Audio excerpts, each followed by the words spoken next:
Day by day, iniipon ko ang mga itlog at nilalagay ko dito sa aking incubator. Saka after naman ng hatch, dito ko naman lagay sa aking brooding pen. Iba-ibang partition ng ating mga sisiyo.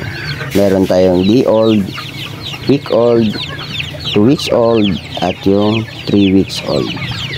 Ito yung pinakamarami kong partition.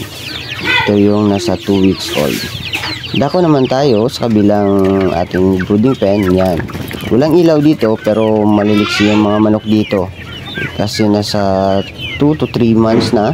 Iba-ibang breed ang nandito. Brahma, Rhode Island Red, Black Astrorop at yung BPR. Meron ding Sussex. Dako naman tayo sa ating malapit na rin maging breeders. Yan. Iba-ibang breed din yan.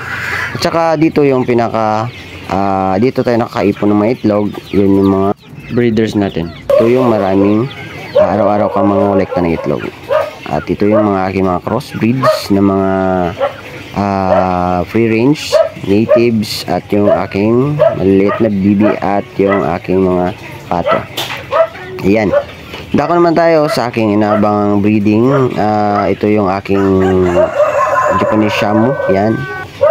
Yan. Umpisa na siya mangitlog. Pangalawang araw na. So, pangatlo ngayon, baka mangitlog mamaya. Inaantay ko na lang. Yan. Thank you for watching.